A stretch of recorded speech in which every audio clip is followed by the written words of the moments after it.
Welcome to The Explainer. Today, we're diving into something that, honestly, hits pretty close to home for a lot of us. We're taking an eye-opening look at the hidden traps quietly keeping you from financial independence.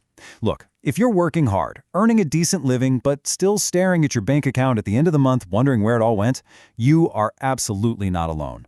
Today, we're going to uncover the invisible leaks draining your wealth and, more importantly, exactly how to plug them. $100,000. You'd think making six figures would basically guarantee financial peace of mind, right? Well, actually, no. Research shows that heading into 2025, Americans earning $100,000 a year are literally more likely to report living paycheck to paycheck than folks making half that amount. I know, it's a completely staggering reality.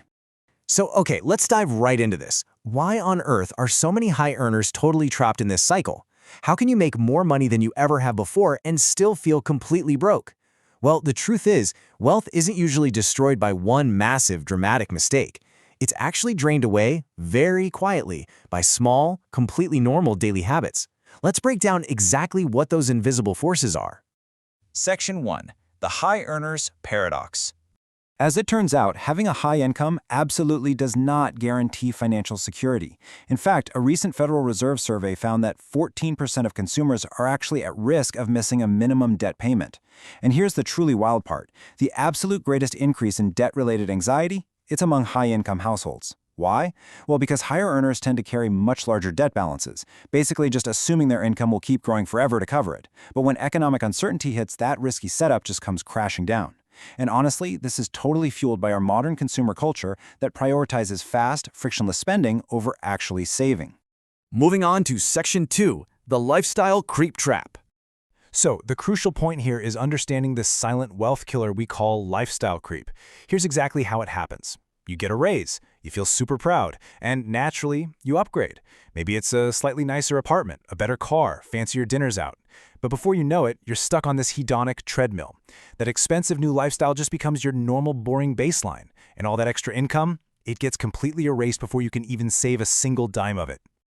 To put that into perspective, even when average salary bumps outpace standard inflation by a huge margin, that extra money almost never just sits idle in a bank account. Instead of saving it, people almost instantly expand their fixed costs.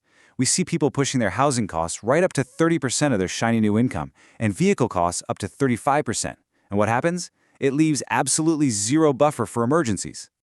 Next up, Section 3, beware the silent wallet. Now, what's really interesting about this data is the Payment Transparency Index from a recent study looking at Gen Z consumers. Notice how the feeling of spending money just plummets depending on how you pay. Cash scores the highest, 82, because physically handing over bills creates a lot of psychological friction. It hurts a little, right? But as we move to cards, then UPI, and finally to those one-tap digital wallets sitting all the way down at 29, that cognitive friction is just completely gone. And here is the actual real-world consequence of that. As transparency drops, impulse purchasing just skyrockets. Notice how digital wallet users spend drastically more per session, hitting a massive impulse score of 8.2 out of 10. I mean, have you ever just double-tapped your phone and completely forgot you even bought something? Since it feels like a background activity, it doesn't register in our brains as real money leaving our account. This is a massive, invisible leak that is just accelerating your spending cycle. Section 4, mind games and phantom costs. Retailers are incredibly good at playing tricks on us, frequently using something called the anchoring effect. This is a cognitive bias where we rely way too heavily on the very first piece of information we see. MIT researcher Dan Ariely actually ran this totally fascinating experiment proving this.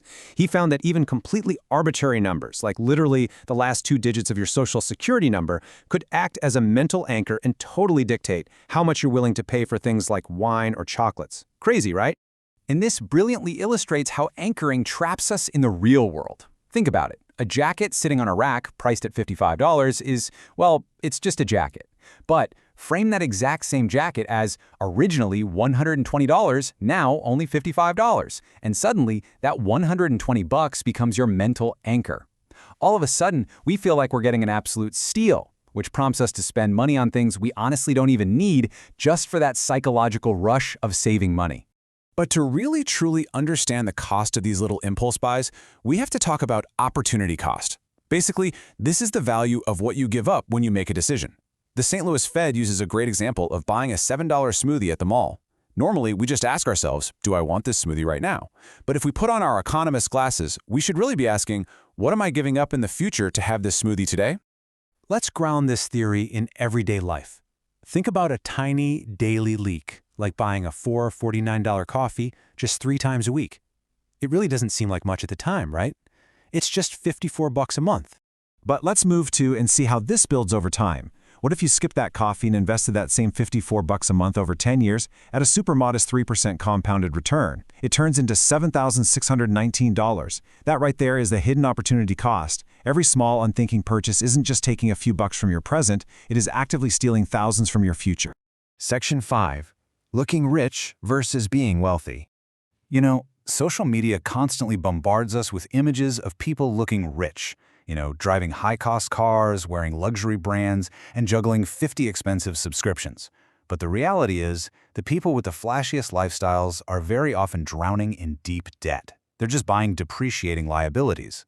Being truly wealthy, on the other hand, is usually pretty quiet. It's about paid-off flats, index funds, and income-producing assets. True millionaires view money as a tool to literally buy back their time and freedom, not to buy social validation. So, instead of spending on fleeting trends just to look rich, you really need to invest in yourself. The entrepreneur Chandler Bolt actually put this perfectly. He said, "You can't burn out if you haven't caught fire yet." Treat a $15 book as a personal mentor. Spending your money on knowledge, developing skills, and putting in hard work is going to compound so much more effectively for you than any designer bag ever will. Section 6. Systems over discipline. All right, so we've identified the leaks. The big question is, how do we fix them permanently? Well, you can't just rely on willpower. You need an actual system. If you're carrying debt, a great place to start is Dave Ramsey's Debt Snowball. You literally just list your debts from smallest to largest. You pay the minimums on everything, but you aggressively attack the smallest debt with absolutely every extra dollar you have. Once that's gone, you roll that newly freed up cash, that momentum, into the next one. It gives you those quick psychological wins you desperately need to break free from the trap of giving your next month's pay to last month's wants.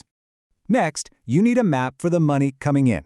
And the 50-30-20 rule is a fantastic system for this.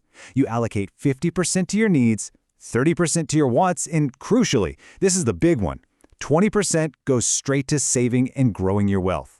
And hey, remember, a budget is not a cage, it's a map for your financial freedom. By automating these allocations the very second you get paid, you guarantee that you pay yourself first, long before the money can magically disappear on impulse buys. If you want proof of how incredibly powerful this is, just look at Theodore Johnson.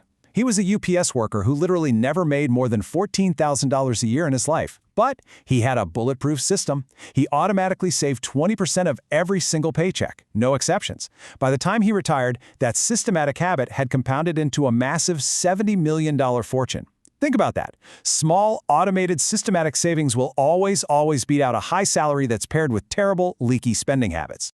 Well, we've covered a ton of ground today in this explainer, from the high earner's paradox and the dangers of the silent wallet, all the way to the incredible power of compound growth in automated systems. But awareness really is just the first step to making a change. So I want to leave you with this final provocative thought. Which invisible leak are you going to plug today to take back control of your financial future and start building real wealth? Start small, but start today.